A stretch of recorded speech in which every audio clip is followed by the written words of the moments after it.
Captain Veltar pressed his long fingers against the cool surface of the observation deck window. The stars looked peaceful from here. Tiny dots of light scattered across the darkness like seeds thrown by a careful farmer. His ship, the Harmony's Edge, moved silently through space toward a system that should not exist. "Captain," called his science officer, Dr. Yixon.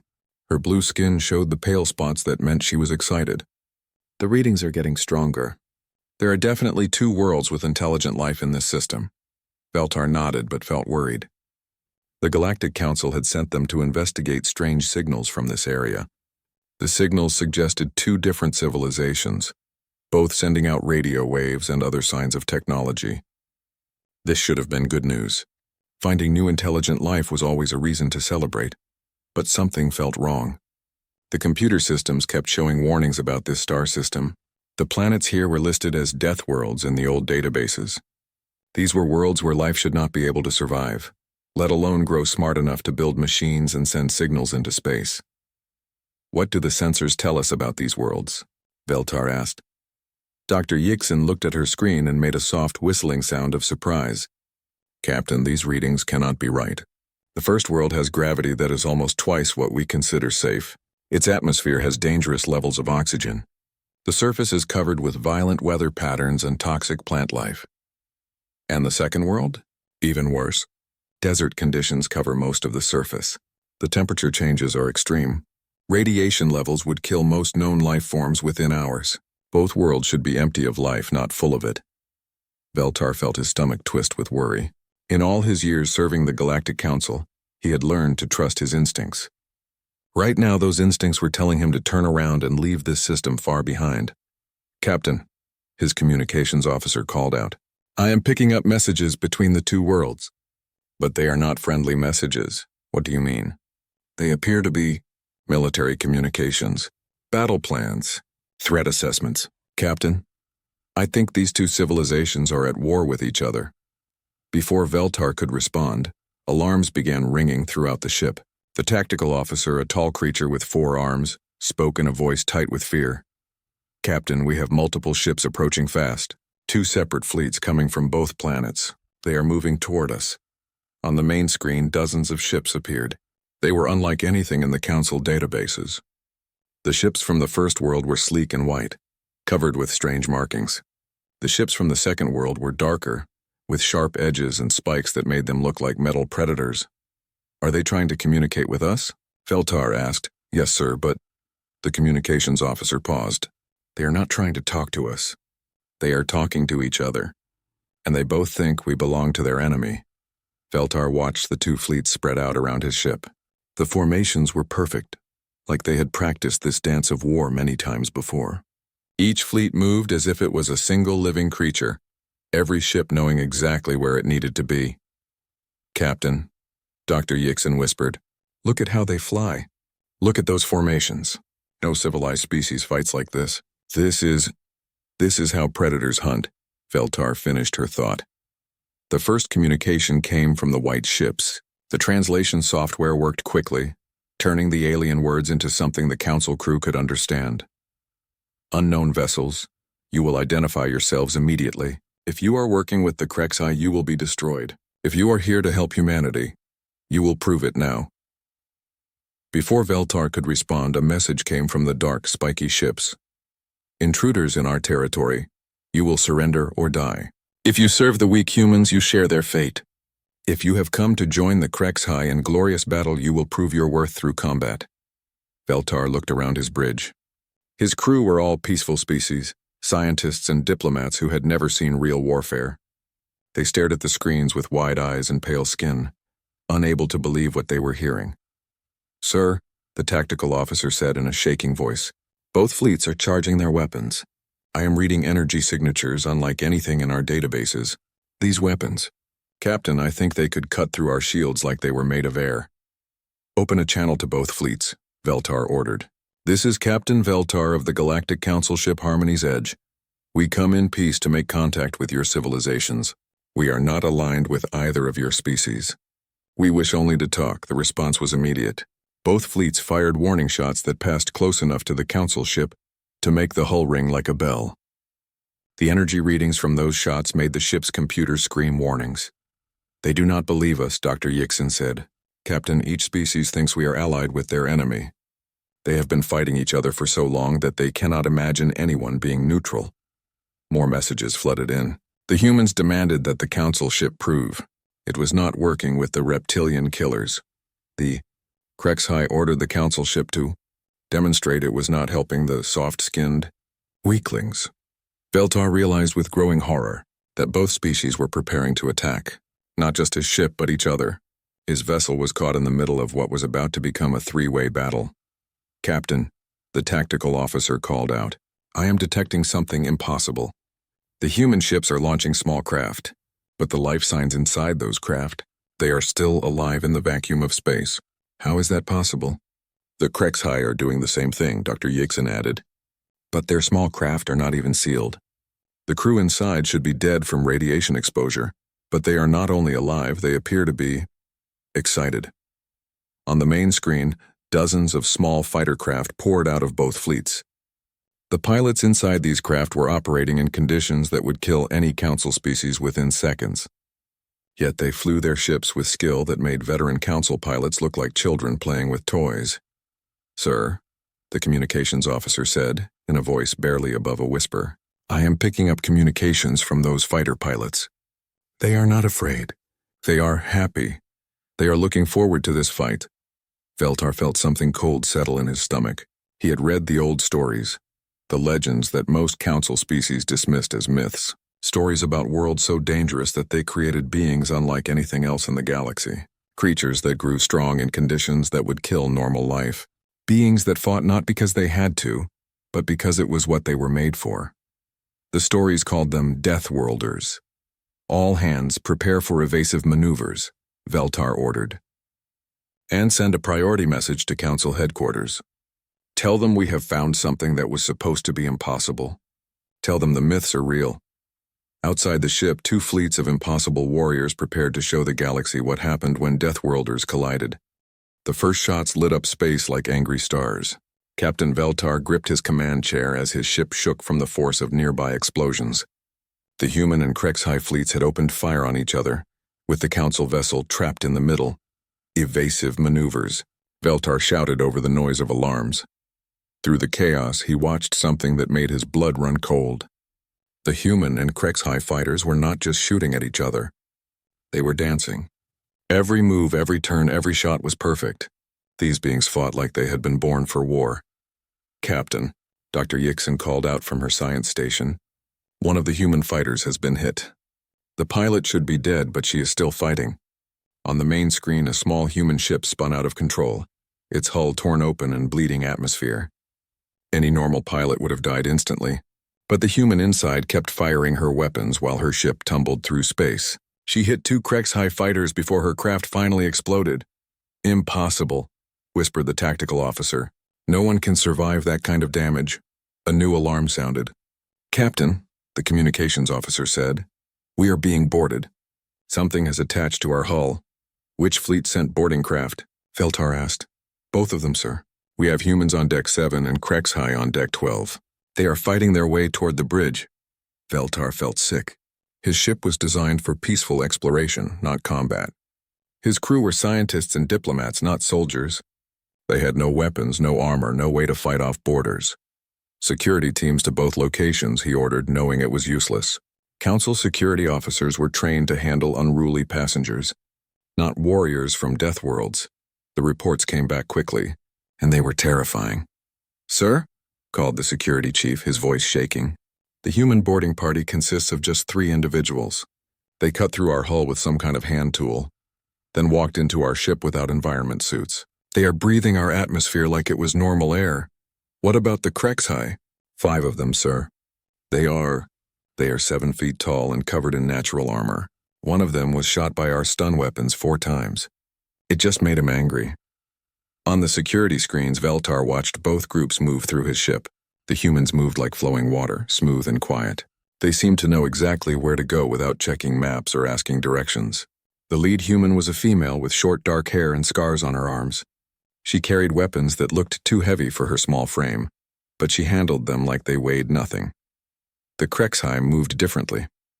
They charged forward like a pack of hunting beasts, their clawed feet leaving deep scratches in the metal floors. Their leader was a massive creature with red scales and eyes like burning coals. When Council security officers tried to stop them, the Krexhai simply pushed them aside without even slowing down. "Dr. Yixon," Veltar said, "are you recording all of this?" "Yes, Captain. But I do not believe what I am seeing. The human female has injuries that should have killed her. She has a deep cut on her arm that is bleeding badly, but she acts like it does not hurt. The Krexhai leader has what appears to be a broken rib, but he is moving faster than before he was injured. They get stronger when they are hurt," Veltar said quietly. The old stories were right. Both boarding parties reached the bridge at the same time, coming through different doors. For a moment, everything stopped. The humans and Krexhai stared at each other across the bridge, weapons ready. The Council crew pressed themselves against the walls, trying to stay out of the way. The human female spoke first. Her voice was calm and controlled, like she was discussing the weather instead of standing in the middle of a war zone. "Sergeant Sarah Chen, United Earth Marines. I claim this vessel in the name of humanity." The Krexhai leader made a sound like rocks grinding together, which the translation system turned into words. "Warpack leader Thraxion of the Blood Moon clan. This ship belongs to the Krexhai Empire. You will leave or die, human." Veltar stepped forward, his hands raised to show he was not armed. "Please, both of you, listen. We are not your enemies. We are explorers from the Galactic Council. We came here to make peaceful contact." Both warriors looked at him with expressions that made him feel like a small animal being studied by predators. "Galactic Council?" Chen said. "Never heard of it. Are you working with the lizards?" "Lizards?" Thraxen roared. "I will show you what this lizard can do, soft skin." He started to charge forward, but something strange happened. Another explosion rocked the ship, much stronger than before. The lights flickered and went out for a moment. When they came back on, both Chen and Thraxine were looking at the ceiling with identical expressions of concern. "That was not a weapons hit," Chen said. "No," Thraxine agreed. "Something else." Dr. Yixon checked her instruments. "Captain, we have a problem. A big problem. The star in this system is becoming unstable. It is sending out radiation bursts that are getting stronger." "How long do we have?" Veltar asked. "At this rate? Maybe 6 hours before the radiation kills everything in this system." Chen and Thraxion looked at each other. Without speaking, they seemed to reach some kind of understanding. "Your ship has better shields than ours," Chen said to Veltar.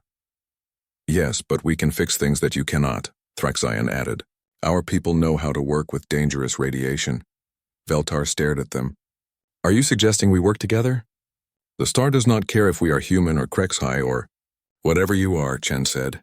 "It will kill us all the same." Thraxion showed his teeth in what might have been a smile. "The human speaks truth. We can fight each other after we survive." Over the next hour, Veltar watched something impossible happen. The two Deathworlders took control of his ship without asking permission. They ordered their fleets to stop fighting and start working on a solution to the radiation problem. Chen worked with the human engineers to modify the Council ship's shields. She crawled through maintenance tunnels that were filled with harmful radiation, fixing damage while the energy burned her skin. When Dr. Yixon tried to treat her burns, Chen just shrugged and said they would heal. Thraxion led a team of Krexhai engineers into the ship's reactor room. The radiation there was so strong it would have killed any Council species in minutes. The Krexhai worked for hours in conditions that should have been impossible to survive. "How are they doing this?" Dr. Yixon asked as she watched the medical readings. "They come from worlds that tried to kill them every day," Veltar said. "They learned to survive things that would destroy us." As the radiation from the star grew stronger, both species worked together with an efficiency that amazed the Council crew. They did not waste time arguing or fighting for control. Each group did what they were best at, and somehow it all worked together. "Captain," Chen said as she climbed out of a maintenance shaft, her uniform torn and her hands burned. "We have maybe 1 hour before this gets really bad, but I think we have a plan." "What kind of plan?" Veltar asked. Thraxion answered, his voice like rumbling thunder. "The kind that requires warriors instead of diplomats. The kind that requires beings who are too stupid to know when they should give up." Chen smiled, and for the first time, Veltar saw something that looked like respect pass between the two Deathworlders. "Yeah," she said, "that kind of plan." The radiation from the dying star grew stronger with each passing minute. Captain Veltar watched his instruments show readings that should have been impossible. The energy levels were climbing beyond anything his ship was designed to handle. "Report," he called to Dr. Yixon. "The radiation will reach lethal levels in 43 minutes, she said. "Even with our enhanced shields, we cannot survive much longer." Across the bridge, Sergeant Chen and Warpack leader Thrak Zion stood over a tactical display. They had been working together for the past hour, and Veltar was amazed at how well they understood each other. Despite being from different worlds and different species, they thought alike in ways that frightened him. "The plan will work," Chen said, pointing at the display, "but someone has to manually align the gravitational field generators on both sides of the star." "In person," Thrak Zion added. "The radiation will destroy any remote controls." Veltar looked at the plan they had created. It was insane. They wanted to use the star's own radiation to create a massive gravitational slingshot that would launch all three fleets out of the system at incredible speed. The science was sound, but the execution required someone to fly directly into the star's radiation field and make adjustments by hand. "That is suicide," Dr. Yixon said. "No one can survive that level of radiation." Chen and Thrak Zion looked at each other and smiled. It was not a pleasant expression on either face. "Doctor," Chen said, "you need to understand something about Deathworlders. We do not survive because conditions are safe. We survive because we are too tough to die." "My people have a saying," Thrak Zion added. "Pain is just weakness leaving the body. Fear is just intelligence you do not need." Veltar felt a chill run down his spine. These beings were not just physically tough. They thought differently than any civilized species. They looked at impossible situations and saw opportunities instead of problems. "I will take the human side," Chen said. "My ship is faster." "I will take the Krexhai side," Thrak Zion replied. "My ship is stronger." "Wait," Veltar interrupted. "You are going alone? Should you not take your best pilots?" Both warriors looked at him with expressions of surprise. "Captain," Chen said slowly, "we are the best pilots." "This is not a job for lesser warriors," Thrak Zion agreed. "This requires pack leaders." Veltar watched them prepare for what was certainly a suicide mission. Chen checked her weapons and equipment with the calm efficiency of someone preparing for a routine patrol. Thrak Zion sharpened his claws and tested his armor like he was getting ready for a pleasant hunt. 30 minutes until lethal radiation levels, Dr. Yixon announced. "Time to go," Chen said. She started toward the airlock, then stopped and looked back at Thrak Zion. "Try not to die, lizard. I want to finish our fight later." Thrak Zion showed his teeth. "Do not disappoint me by dying first, Softskin." "I have not yet shown you what real combat looks like." It was the strangest goodbye Veltar had ever witnessed. Two warriors from enemy species, about to risk their lives together, and they were making jokes about killing each other. Both Deathworlders launched in small, heavily armored ships. Veltar watched their progress on the main screen as they flew directly toward the radiation storm surrounding the dying star. The energy readings were so high that the sensors could barely track them. "I am losing contact with both ships," the communications officer reported. "The radiation is too strong." For 10 minutes, they heard nothing. The star continued to pulse with deadly energy, and the radiation levels around the fleet continued to climb. Veltar began to think the plan had failed and both warriors were dead. Then the star changed. The chaotic pulses suddenly became regular, timed beats like a massive heart. The gravitational readings around the star shifted into the pattern Chen and Thrak Zion had calculated.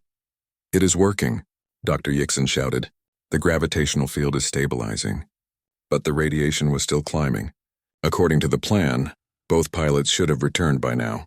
Instead, the sensors showed only empty space where their ships should be.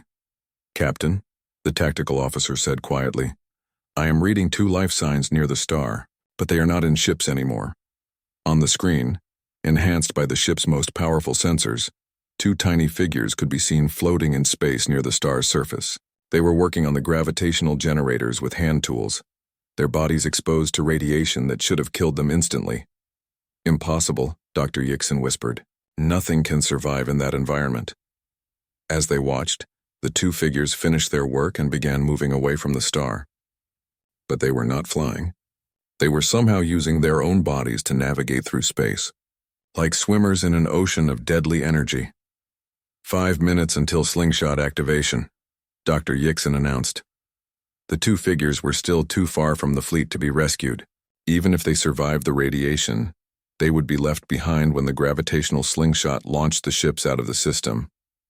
That was when Veltar learned something else about Deathworlders. They did not give up. Chen and Thraxion were not trying to reach the fleet. Instead, they were using pieces of their destroyed ships to build something, working together in the vacuum of space using tools they had torn from their wrecked vessels. They constructed a crude rocket. Are they building a ship? Veltar asked. Not a ship, Dr. Yixon said, checking her sensors. A bomb. They are using the remaining fuel from both ships to create an explosive device. Why would they do that? His question was answered when the makeshift bomb exploded near the star's surface. The explosion was tiny compared to the star itself, but it was perfectly timed and positioned. The blast wave hit the gravitational generators at exactly the right moment, giving the slingshot effect an extra boost. The result was incredible. All three fleets were suddenly grabbed by invisible forces and hurled away from the dying star at speeds that made the navigation computers scream warnings. The acceleration should have crushed every living thing in the ships. But somehow the Deathworlders had calculated it perfectly. As the star faded behind them, Veltar realized that Chen and Thraxion had sacrificed themselves to save everyone else. The radiation burst that would have killed the entire fleet was now just a fading glow in the distance. Wait, Dr. Yixon said, staring at her instruments. I am reading something impossible. 2 life signs moving toward us at high speed. On the main screen, 2 figures appeared. Chen and Thraxion were using the explosion they had created to surf the shock wave, riding it like surfers on an ocean wave. They had turned their own suicide mission into a rescue operation. When they finally made it back to the fleet, both warriors were barely alive. Their bodies showed damage that should have been fatal. Burns covered their skin. Radiation poisoning should have shut down their organs, and they had been exposed to vacuum for nearly an hour, but they were smiling. Mission accomplished, Chen said as the medical team carried her to the sickbay. Good hunt. Thraxion agreed as he was taken away for treatment. Dr. Yixon ran test after test, trying to understand how they had survived. The readings made no sense. Both warriors had been exposed to enough radiation to kill 100 normal beings, but their bodies were already starting to heal. How is this possible? She asked Veltar. The captain looked at the data and thought about everything he had witnessed. Doctor, I think we need to change our understanding of what life can do. These beings do not just survive on Deathworlds. The Deathworlds made them into something new. As the combined fleet traveled through space toward the galactic core, Veltar realized that everything was about to change. The galaxy was not prepared for what happened when Deathworlders stopped fighting each other and started working together. Behind them, the dead star finally collapsed into a black hole, taking with it the last evidence of the impossible thing they had just accomplished. Ahead of them lay the civilized galaxy, peaceful and unprepared for the storm that was coming. The first council outpost they reached was Haven Station, a peaceful trading hub that served as a gateway to the inner galaxy. Captain Veltar watched through his bridge windows as the massive structure grew larger ahead of them. Haven Station was beautiful, all flowing curves and soft lights, designed by beings who had never known war. Captain, Dr. Yixon said, the station is requesting that we follow standard first contact procedures. They want the new species to remain in quarantine while the council reviews their applications for membership. Veltar looked at the tactical display. The human and Krexhai fleets had maintained perfect formation during their 3-week journey to council space. More importantly, Chen and Thraxion had spent that time working together, creating joint training exercises and sharing military tactics. I do not think they will agree to quarantine, Veltar said. He was right. When the station commander explained the quarantine procedures, both fleet commanders responded at the same time. Negative, Chen said over the communication channel. Humans do not submit to imprisonment. The Krexhai bow to no one, Thraxion added. We will dock where we choose. The station commander, a gentle creature called Ambassador Kretal, tried to maintain diplomatic calm. Please understand, this is for everyone's safety. We need time to study your biology and culture before— Our biology is simple, Chen interrupted. We are hard to kill. Our culture is also simple. We protect those who cannot protect themselves. And we destroy those who threaten the pack, Thraxion continued. Your station is safe as long as your people remain peaceful. Veltar watched Ambassador Kretal's skin turn pale blue, a sign of extreme stress in his species. The poor diplomat had no experience dealing with beings who treated negotiation as an unnecessary delay. Perhaps, Veltar suggested, we could arrange a limited cultural exchange. Small groups, supervised meetings. Good idea, Chen agreed. My Marines need to stretch their legs anyway. My warriors also require exercise, Thraxayan said. We will send hunting parties to explore your station. Before anyone could explain that calling them hunting parties was probably not diplomatic, both fleets began launching small craft toward the station. Veltar closed his eyes and prepared for disaster. The disaster never came. Instead, something much more interesting happened. The first reports came from the station's commercial district. A group of human Marines had entered a trading post run by the Velkari, a species known for their careful business practices. The Velkari were famous for their ability to negotiate every detail of a trade for hours or even days. The Marines looked at the goods, decided what they wanted, and offered a simple deal: protection services in exchange for supplies. When the Velkari tried to begin their traditional lengthy negotiation process, the Marines simply said yes or no and waited.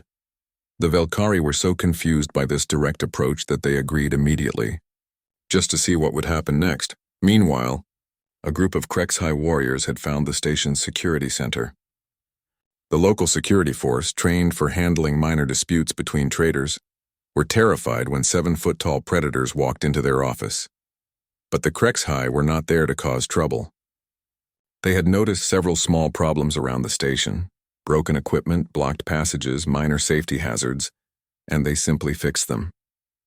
When the security chief tried to thank them, the lead Krexhai just growled, "Safe den makes for strong pack." Dr. Yixon monitored the situation from the Bridge of Harmony's edge. "Captain, this is fascinating. Both species are adapting to our social structures, but they are doing it in their own way." "What do you mean?" "The humans are treating every interaction like a military operation. They identify objectives, assess resources, and execute plans, but their objectives are not conquest.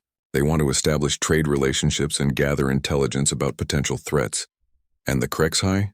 They are behaving like a pack that has just discovered a new territory.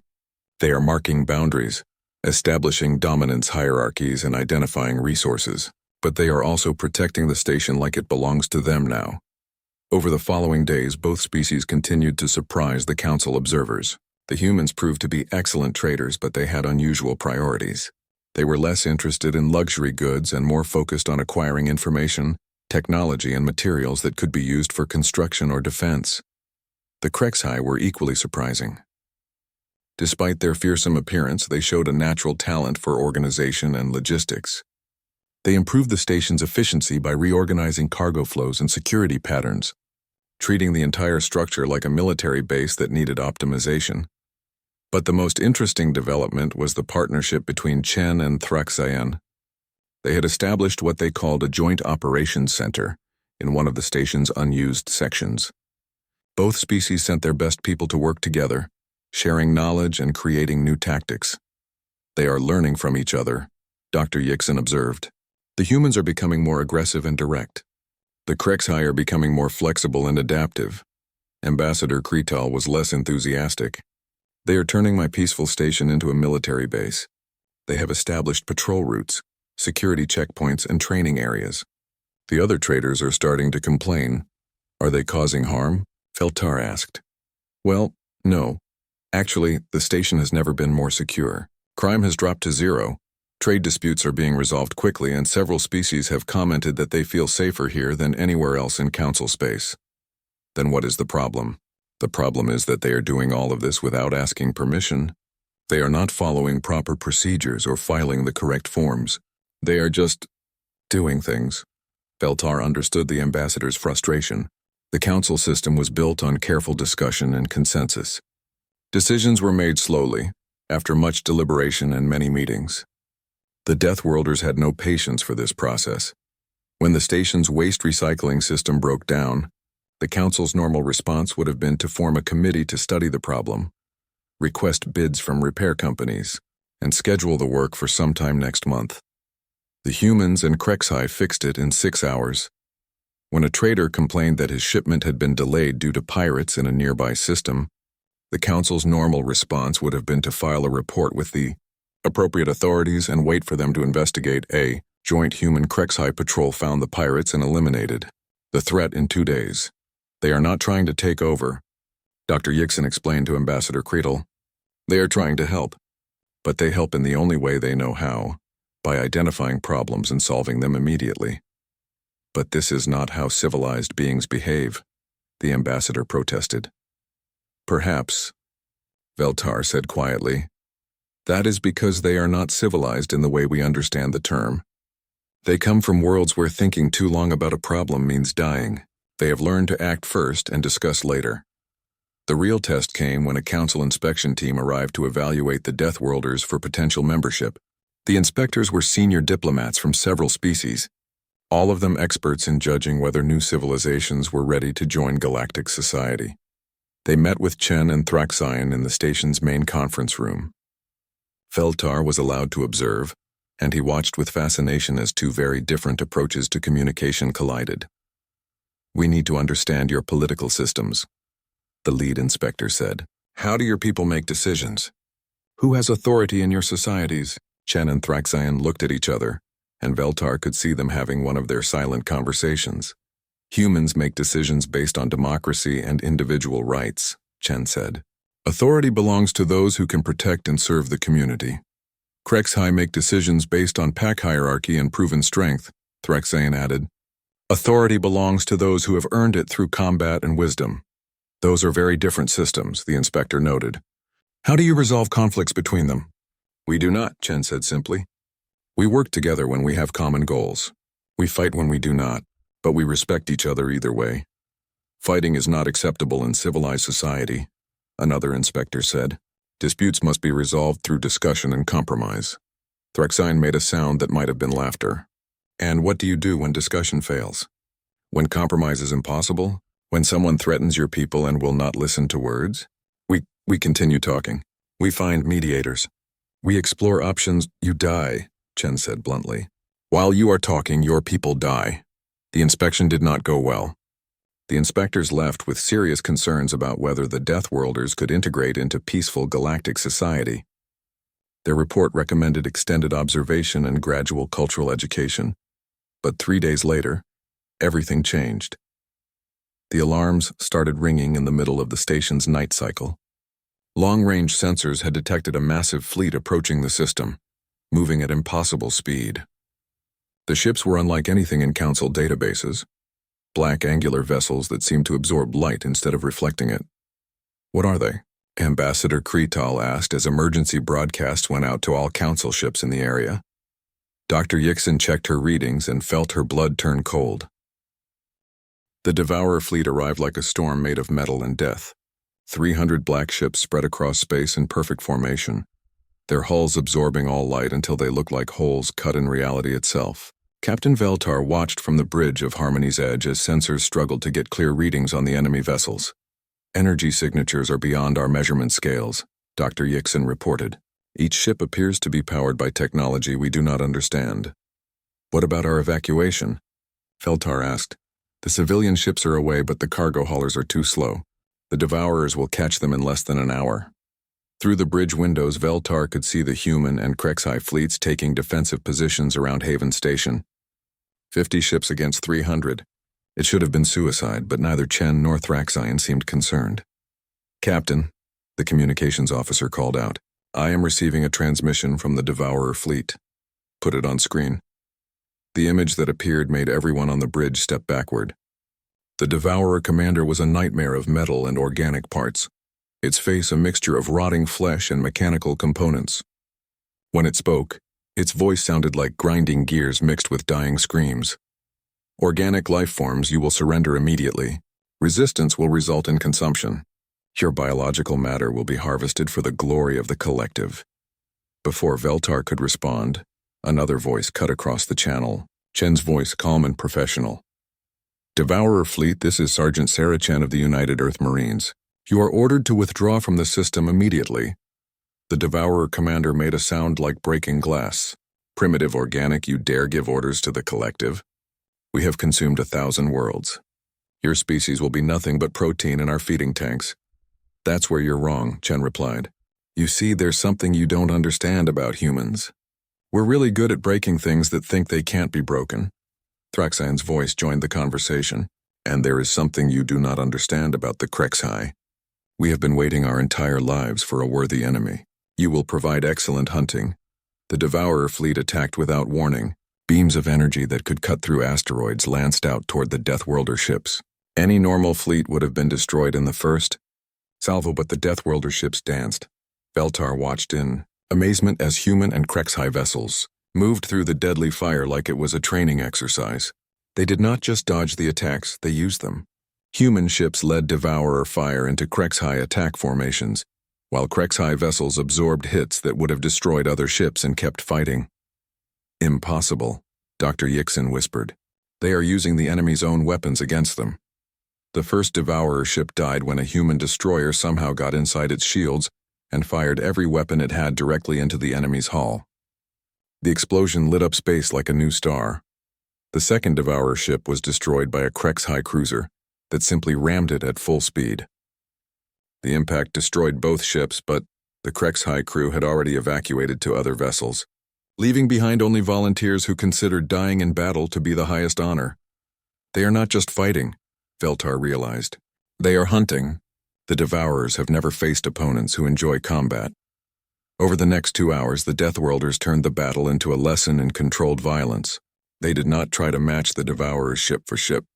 Instead, they used speed, cunning, and a complete lack of fear to turn the enemy's size against them. Human ships would dart in, cause damage, and disappear before the Devourers could respond. Krexhai vessels would appear where the enemy least expected them, attack with savage efficiency, and vanish into the darkness of space.